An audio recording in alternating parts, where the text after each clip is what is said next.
Hello, everybody, and welcome into the Rockers Media Network. I'm Brady Beaton, the voice of Motor City Rocker Hockey, and tonight we have another edition of the Battle of I-94 brought to you by Ciderboys. The Port Huron Prowlers have traveled south to take on their rivals, your Motor City Rockers, for game number 9 of 14 in this season series. But before we even almost look at tonight's matchup, we have to talk about what's happened in the past 5 or 6 days or so. Start back on Sunday, Rockers take a 4-3 loss against Watertown, up 3-1. They give up 3 unanswered, get back in the loss column after a very exciting, very dramatic win on Saturday night. Trade deadline was Monday. We'll talk about it throughout the broadcast, including a conversation with Nick Field.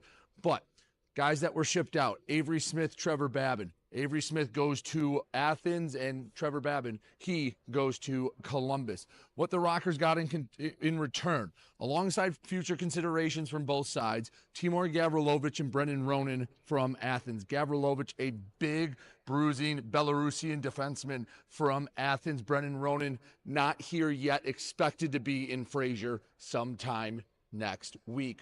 One other transaction, Kyle Stevens was released because TJ Sneath, coming back off of IR, his first game since mid-January, looking to get back in the lineup. He was a guy that was, pretty solid and leading the Rockers, especially through some tough times when he went down to an injury.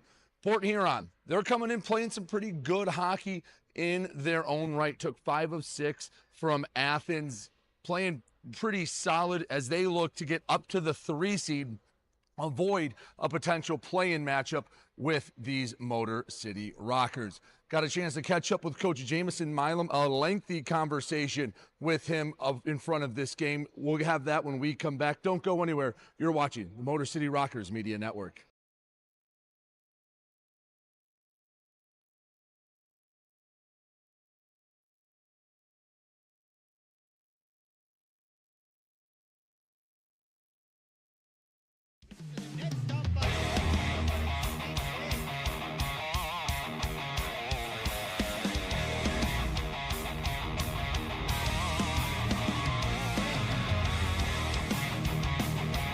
Up in front, shot, scores! SummerSlam now, shot, scores! Here we go, Snitson, we got a full line roll! FPHL, full line roll!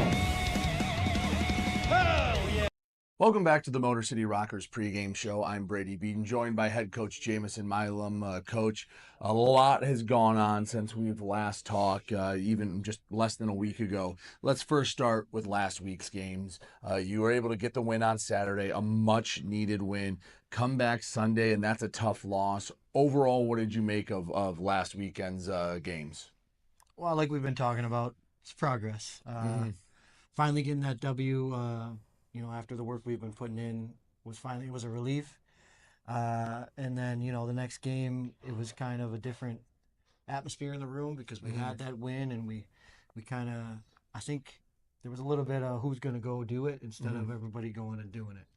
So, we took the lead there, midway through that game, and then like we do, it happens. We ended up blowing a 2-goal lead. So, just more of the same about that. We just got to make sure we're playing a full 60, and roster changes and things fluctuate, and guys are in and out, and it's one of those times of the year where we got to let things settle.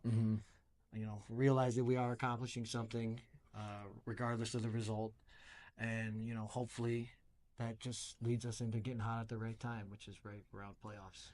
So it felt like a double-edged sword on Sunday because on the one hand, there were times before you got the win where it felt like guys were gripping the stick too tight and they wanted it so bad that they were pushing a little too hard. But you also don't want to get complacent where it felt like maybe the 3 goals in the second where guys were playing loose and fast, and then the third period, maybe a little bit of complacency. How do you find that balance now that the pressure of the losing skid's off? Well, we just got to know we're one of those teams that has to work hard every shift. And when, it's inevitable, we're going to get scored on. There'll be shifts in the game of momentum, but it's knowing when and how to manage those situations. So, if we get scored on, the next shift goes out, they got to know that it's okay to go out there and just play a good, solid shift where nothing happens, They don't get in our zone. We don't maybe don't get in theirs, but we're playing, keeping them in front of us, making sure nothing happens. We don't compound anything and turn it into, you know, a 3 or 4 minute. You know, we're holding our sticks too tight. We're backing up. We're letting them attack us. So, you know, we're gonna learn from those things, and you know, next time when it matters, we'll know what to do. So a lot of changes over the last week. The FPHL trade deadline has come and gone. Trevor Babin and Avery Smith have been sent out. Timur Gavrilovich, along with Ronan, have come in. Gavrilovich signed. TJ Sneath back on IR. I guess to bundle this all up into one question, you've been pretty settled with the roster. Now there's some pretty significant changes. How do you adjust to that and take it in stride going into the last 10 to 15 games? Yeah, I mean, it's something that, you know, I'm not used to yet as a first-time head coach. And being a player as well. You know, I'm in the locker room. New guys are coming in. You can kind of feel the emotions when guys we played with all year or a couple years are leaving, and fresh faces are coming in. Guys are wondering what their place is on the team now, and you know, maybe worried about the situation. And you know, it's important to know as a pro that none of that stuff really matters. It's part of the game. It's part of every season. It always is going to happen, and whether it's to you or your teammates or your friends or whatever. And it's just knowing that, you know, the game's got to continue. We got to keep playing, and it's never a bad thing when the coach is struggling to figure out who to sit on any particular night, or, you know, trying to figure out what the lines are, because we have 3 solid lines. We don't know who to put where. You know, that's not always a bad thing. So with what's going on, you know, it has been a stressful time getting all these new faces and new bodies, and not, you know, with the limited amount of practice time, and you know, we got 2 games and 3 games last week, so it's just, we're trying to make a fit really fast, and you know, that's not always a good recipe, but you know, it's what we got and we have to work with it. So, you know, guys are helping out, guys are adjusting, welcoming the new guys in. We're trying to figure this thing out as we go. So tonight I'm going to take a step back and kind of get a good look at the group from the bench and see what we're really working with leading to the end of the season. And, you know, I just got to say, you know, when we make moves like that, Avery, you know, it wasn't about how he was playing. And Babs, it wasn't about what kind of man he is or anything like that. It's just part of the game, and they both left with, you know, a handshake and a goodbye from everybody. It was pretty emotional. So, you know, it's part of it. And, you know, I've been fired before, and I'll probably be fired again. So it's just, we got to move forward and make a rig crack at the end of the season here. On the flip side of that, you know who you've got, because the trade deadline's come and gone. There's not going to be too many moves, whether it's free agency or otherwise. So you kind of look around the room and go, all right, last 10 or so games, this is the group we're rolling with, for better or for worse. These are the guys we're making the push with. Does it kind of settle guys in to go, all right, we know what we got here for the home stretch? Yeah, I think so. And, you know, in the past, it comes to a point in the season where it's not much more that can be done but play. And then guys will start to calm down, settle in, you know, make more, I don't know.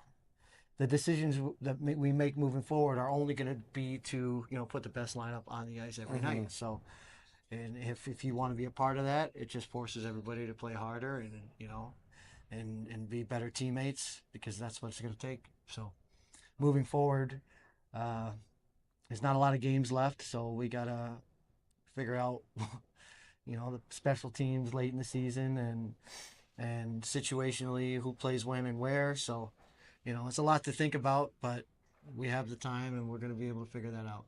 Let's talk about your opponents tonight, a team you're very familiar with. It's actually been about 2 months since you've gotten to face off with these Prowlers. A very long time in the way this series has gone. Last weekend and last time out, you know, they had a pretty good showing, especially against Athens. They took 5 of 6 points. They've been playing pretty good hockey. What do you see with this Port Huron team coming in tonight?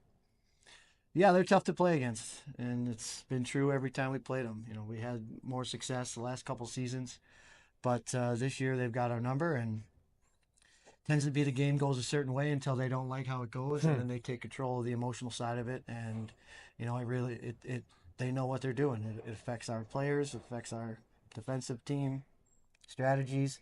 So, we just got to play like we've been playing hard the whole night. They're gonna throw some good offensive stuff at us, and we just got to keep them to the outside and make them play a tough hockey game. Which the Battle of I-94, some people take it pretty seriously, and it's bragging rights, and it's something we have kind of let loose this year and let slip away, but there's still a chance we get back in it. We got to win some games. So starts tonight. We're hoping to get 6 points out of the weekend, and maybe get ourselves back into the series. So let's just talk about tonight. Last question: what are you looking for from your guys tonight? More of the same. I'm gonna have kind of a different outlook. Not playing tonight. I'm just going to be kind of assessing what we got, what's going on, being able to make more adjustments because I'll be able to see more of the game. But, we got to play, the whole game hard, make mistakes, and limit ours, because it's been biting us all year. Every time we make a mistake in our D zone, it tends to lead to a long shift or it tires us out, or, eventually a goal against. So, those are the things that I'm going to be looking for out of our group, is to limit those and definitely move the puck forward and get a lot of shots to the net. It's something that we've been doing a lot more of recently, and it's been helping us get success. And, all we want to do is focus on the win. All right, Coach, good luck tonight. Thank you. He's head coach Jamison Milam. I'm Brady Beaton. We'll have more right after this here on the Rockers Media Network.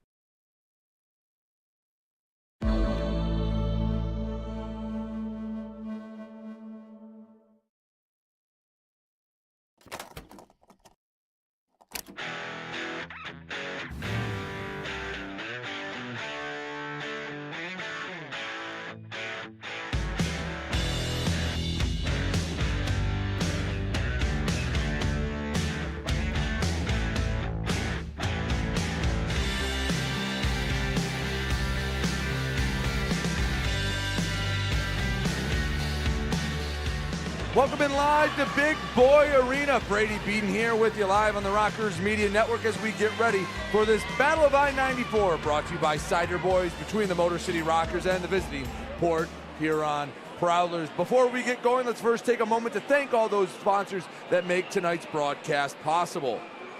Park Avenue Productions, PSN Technologies, bringing you stats all season long. Crunch Fitness, keeping your Rockers ready for the rink.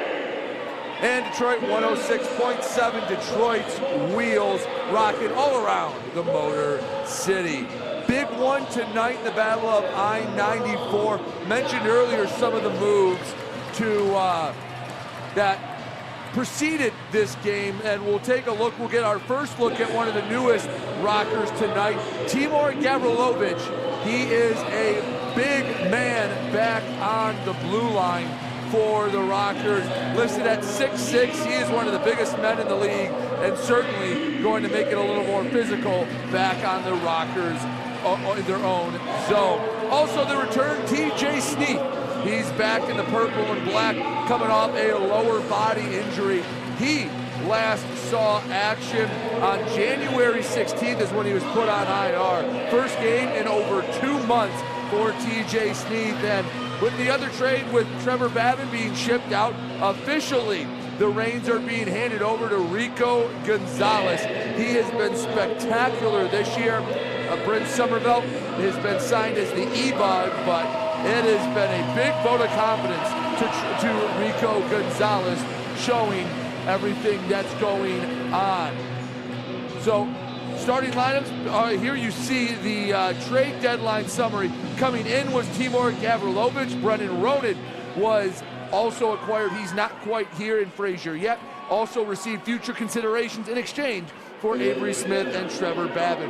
National anthem getting started here at Big Boy Arena. We'll step aside, come back with starting lineups and puck drop here on the Rockers Media Network.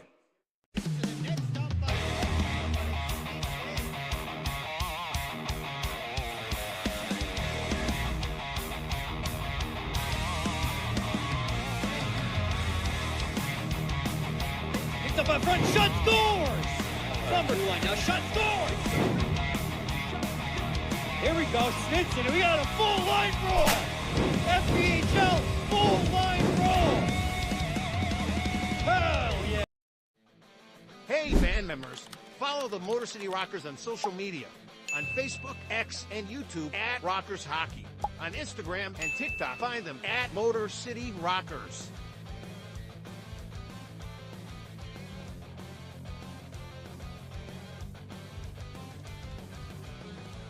For tickets, schedule, and more, visit rockershockey.com. Rock on. Hi, Avery Smith with Motor City Rockers. My favorite thing about Crunch Fitness is their free weight section. Bench press, dumbbell bench, do rows, about anything you can think of. I'm Chris Buys. We're currently on the IR. Crunch Fitness has got a lot of machines, weights, super beneficial for PT, for my injury right now. They got a nice turf over there too, which is super helpful. George's here. One thing I really like about Crunch Fitness is the tanning beds. Rain or snowstorm outside, I don't miss a day in the sun, so I'm always painting my nice bronze color. 106.7 WLLZ. Detroit's Wheels is classic rock that rocks. Metallica, Guns N' Roses, Aerosmith, AC/DC, Pearl Jam. Ozzy. 106.7 WLLZ. Detroit's Wheels.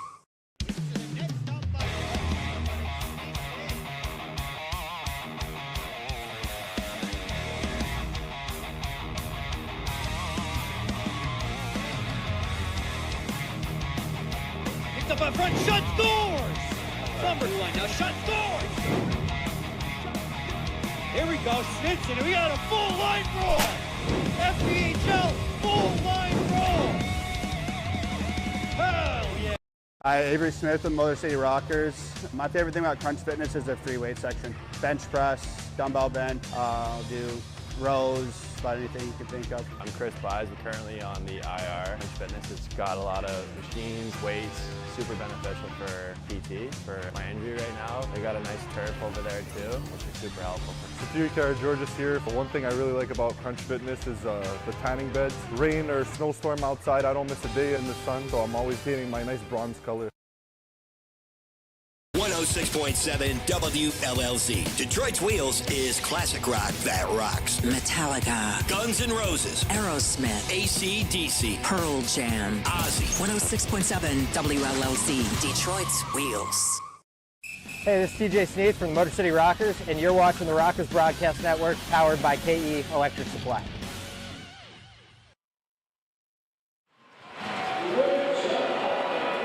Back here at Big Boy Arena, getting ready for Rockers Hockey Battle of I-94, brought to you by Ciderboys. Let's take a look at the starting lineup for your Motor City Rockers.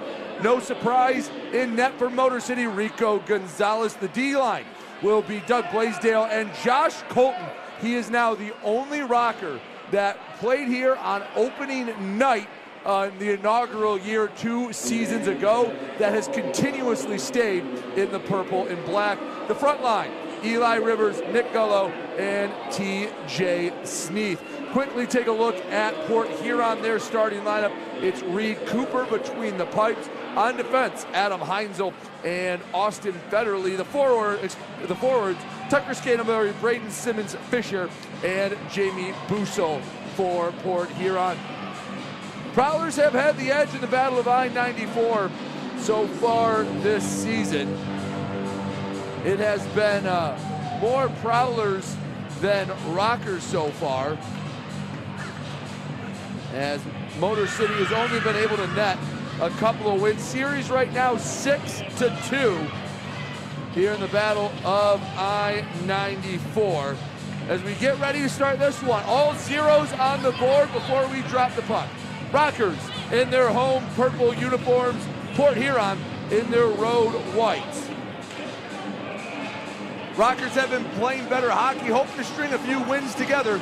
Be very nice to start with their in-state rivals. Off the draw, Sneath in his first game back, clean win back to the captain, Josh Colton. Blaisdell turns it over at the blue line. Busso sends it back in. Colton collects behind Gonzalez. Slides it to the near side, Blaisdell. Searches around, stretch pass off the mark, icing wave. No, they're gonna say it was not touched. Icing is called, and 18 seconds into the game, we head back into the Rockers' end.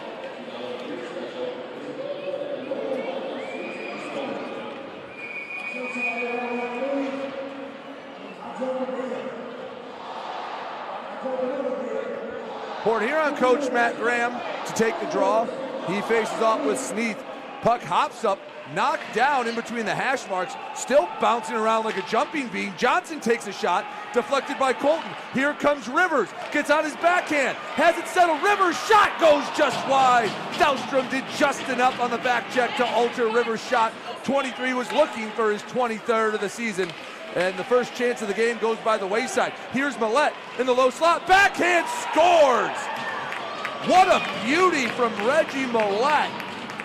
Bar down on the backhand, are you kidding me? And it's 1-0 Port Huron. There's not much you can do about that. When the guy with Reggie Millette's speed gets behind, I didn't think Ricky Gonzalez played that too poorly. Perfect offense beats perfect defense, and 43 seconds in, the Prowlers have a 1-0 lead. My goodness.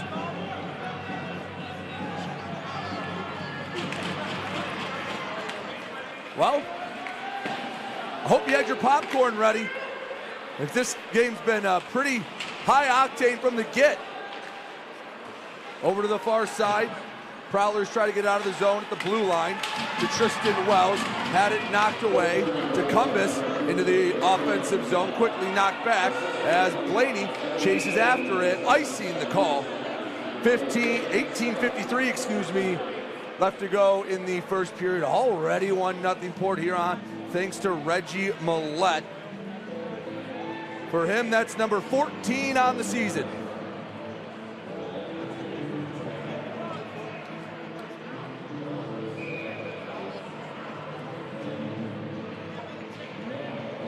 And usually when the first shot of the game goes in, it's a bit of a deflator, but again, he got behind the defense. It was on the counterattack, shot saved by Gonzalez. So he gets on the board with that one. But that was, again, sometimes you just tip the cap. You look back and you go, that's a heck of a play. And that time, Millette, I mean, again, bar down on the backhand. Sometimes they just have the perfect shot. McDiver in his own end. D-to-D pass to Nick McGill-Diaz. Two-line feed is deflected in deep. Rockers go off for a change. Hall, Kabatayev, Gavrilovich, along with Oakes and Rotundi out on the ice. Here comes Bussel. Chips, chases after it. Rotundi backhands it along to Hunter Hall. Leaves back for Kabatayev. Pressures off the puck. Here's Hall to Kabatayev, right side, Cody Oakes surveying. Sauces it across, tipped, and the save by the leg of Reed Cooper. Rotundi's shot blocked. Tucker Scantleberry got in the way of that one, and folks, I'm telling you, you better be settled in because we are just 2 minutes in and it feels like we've had about a period and a half worth of action. 1-0 Port Huron, 17:42 to go first period.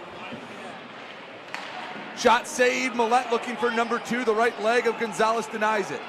Colton to the far side, Oakes. Rivers, fresh off the bench, couldn't knock it down from the shoulder height. Over to Millette, slides ahead to Matt Graham. The coach has to retreat for a moment. Simmons Fisher, shot saved, rebound goes to the back wall. Slides to the left wing, Graham keeps it in deep, Colton slashes at it. Down there